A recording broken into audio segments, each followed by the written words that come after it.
signoria una sorpresa dopo l'altra, da settimana passata a Consulta Ligure con Giorgio Odun, ne fa indovinare da dove alla riva quella lingua parla senza aggiunti, senza fotografie. La settimana passata siamo all'Erici, questa settimana siamo dunde. Qual è il paese dove si parla questo senese, questa lingua? Andiamo a sentire questi 30 secondi e poi proviamo a capire insieme a Materassaio se qualcuno dei viati a casa capisce qual è il paese. Un paese che si trova ai piedi del Monte Prelà. In Sacrena che spartisce le valade Screia e Trebbia e Calarie fino al lago do Brigneio. Il comune fa parte del territorio del Parco regionale dell'Antua.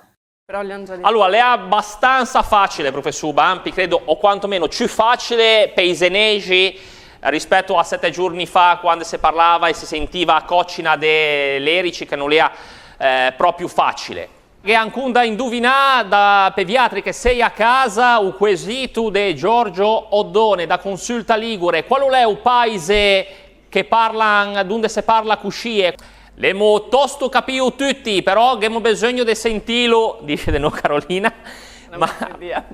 Ma Carolina riceve le vostre risposte, se vuoi anche via messaggio, via mail, fai come vuoi, telefonè.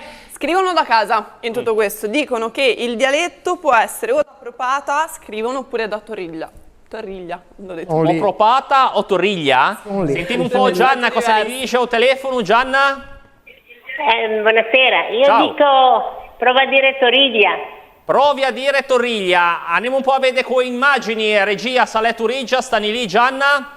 Perché immagini ne fanno capire, bene, questo è il Brugneto, poi dopo cosa è?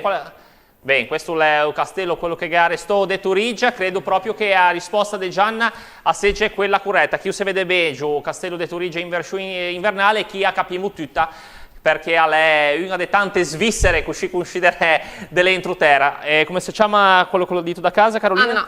Anna e Gianna, e indovinò il gioco di Giorgio Odone. Grazie Gianna.